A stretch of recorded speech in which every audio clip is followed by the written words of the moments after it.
In this video, I'm talking about transparency in business.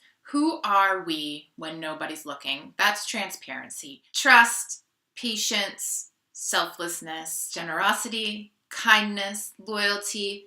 These are all things that make us authentic and transparent.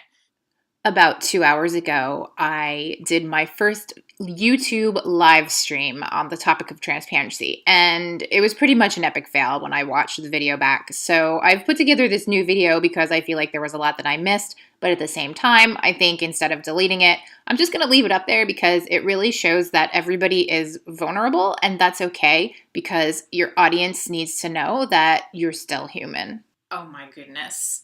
The video sucked. The video just sucked. It sucked. It was 6 minutes of me rambling, and I really didn't like it. It was live. And so in this video, I am attempting to redo the topic of transparency in business because there are so many things that I missed when I did the live stream. So many things that I forgot to talk about that I wanted to mention in the video because I didn't have any prompts and I didn't have any notes right in front of me, because I feel like you can't have notes if you're looking straight up at a monitor. And without the opportunity to edit, I couldn't just look away from the camera and then come back and edit. So Back to transparency. If you've worked in business for a long time, you've inevitably come across someone who was inauthentic. And you know who I'm talking about. They're stubborn, egotistical, arrogant, greedy, moody, angry. They raise their voice a lot. They place blame. They disrupt regular operations with too many judgments about things that they don't even know anything about. They're hostile, hypocritical, and just plain mean. I have a really big heart, and it can be my downfall in business because I used to feel sorry for these kinds of people. I felt like there must be an underlying reason for their frustration, so I always did my best to help them reach their goals, to the extent that I even called a meeting with my boss to offer my bonus to a woman who I thought needed the money more than I did. As it turns out, I was the one who got kicked while I was down. It's impossible to do productive work in a toxic environment. And that's why it's so important to just recognize the inauthenticity and just leave for your health, your sanity, your family. If you're in this type of work environment, I encourage you to just leave. I know what you're thinking. You've got bills to pay, you'll tough it out.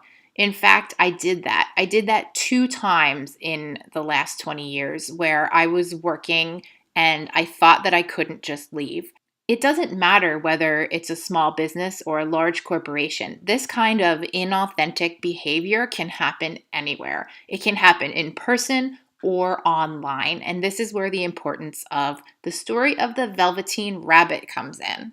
the Velveteen Rabbit asks the Skin Horse, how do you become more real? And, the answer is this discussion among the stuffed animals. And the Skin Horse says, you become more real when you are loved. Your eyes are missing, you're run through the washing machine, and the children still love you. And that's how you become real and authentic. And I think that that's a really important story because for us in business, for leadership, for those aspiring to be leaders, you want to be as real as possible. And when you're honest and generous and kind and compassionate, those are all qualities that make you more authentic. Whether you're a regular business or you're building an online business, when you're working hard to offer your best advice and strategies that have helped you gain the knowledge and expertise that you have, it always comes down to how you treat people in everything from online comments to emails. I think this really showcases your ability to be transparent. So, as small business owners, as entrepreneurs, as leaders in our space, it's so important to always embody the virtues that you expect in return. So, the trust, the patience, compassion, loyalty, integrity, kindness, humility, moral responsibility, and even grace.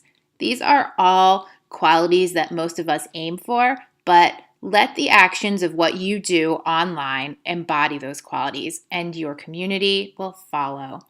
It's kind of polarizing in a way because for me, the people who were inauthentic, they aren't my people anymore.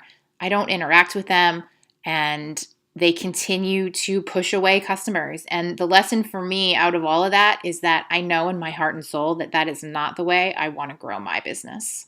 In the true spirit of trying to help one another grow online, I hope you were able to glean a little nugget of wisdom about the power of authenticity. And I encourage you to strive to become as real as possible, just like the Velveteen Rabbit in your online community and in your business, because at the end of the day, motivation is intrinsic. It can only come from a place of kindness and happiness. So, if we all aim to do great work and to continuously inspire one another to reach higher, we'll all achieve more together.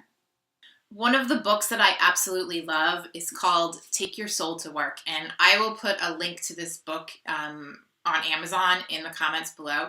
This is such an important book. For just about anyone to read. So let me know how you like it in the comments below.